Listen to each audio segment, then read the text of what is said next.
summertime scouting it's fun too because the deer are so visible during the summertime and they're not really getting bothered at all. I mean, there's not very many people really that I mean, at least not around here. There's not very many people that shine anymore, um, or mess around in the woods much in the summertime.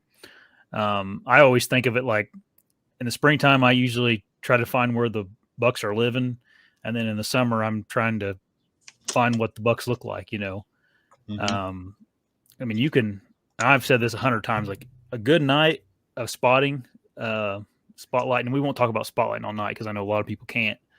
But like you can get so much intel spotlighting if you're allowed to in a good evening or a good night of spotlight, and you can see about every buck in the area out in some fields if you're diligent about it. It's like having Um, 10,000 trail cameras. it is.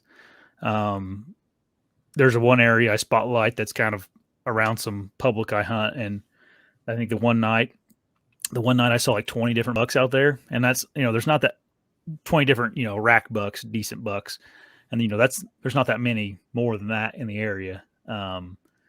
So if you guys aren't, or if you're allowed to spotlight and you don't, you're really missing the boat on getting some intel on what kind of deer are in your area. Um, Here's a good question. Eric asked, "How much shining do you do in the mornings versus the evenings?" How much shining? Yeah, I'm assuming he's like talking about like a.m. before dark or I before try to light, and I try to vary it at different times of the night. I find that nighttime deer, there's something like probably with the moon phase where they're either all out or they're not. You go out and you're out for an hour or two and you see nothing, you might as well just hang it up for a few hours. There's time yeah, periods that they come out and it seems to be consistent, like shifts during the night. Like say you go out and at 9 o'clock you start seeing a lot of good bucks and it lasts till about 10 or 11 and all of a sudden starts slowing down. Then you start seeing some bedded in fields and a lot less.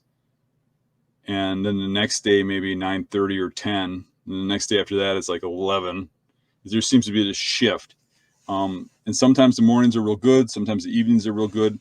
But I would say that a lot of my biggest bucks were found early in the morning when it's just really quiet out and there's nobody around. Maybe that's when they've got the cojones to come out closer to the roads where you can see them.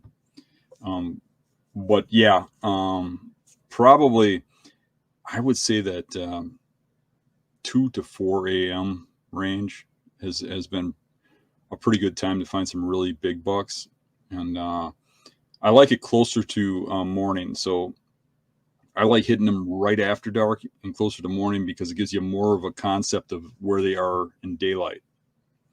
But I try to like monitor deer too. So in an area with a lot of crop fields, I'll check on them out. I do not want to burn a light on a deer because hmm that freaks them out. It causes pressure. Just want to see them, know where they're at, leave them alone for a week or so. yep, But I move on. might go out several times in a night and try to get a direction to travel. Gives you a concept of where they came from, where they're going to, and in the morning where they're going back to. And you might see them coming out in one area and going in another. And the two combined might give you a better concept of where he's bedding. So all night is good times to shine. And in Wisconsin, we can do that up until a certain date. I Yeah. forget if it is like the 10th or the 15th or something of September. I'd have to look in the rule book. But there's a cutoff date, and at that cutoff date, we can only shine till 10 p.m. And then we can no longer do that. Okay. Um, Kyle asked, "Are you walking into any remote fields you can't see from the road and shining them?" I don't do that too often. There are people that do, and I've had success with it, but it eats up a lot of time, um, and it's pretty Yeah. invasive. So if I was going to do that, I'd probably just sit out there in glass and watch with Run a binoculars, trail camera. right? Or put trail cameras out there. Correct.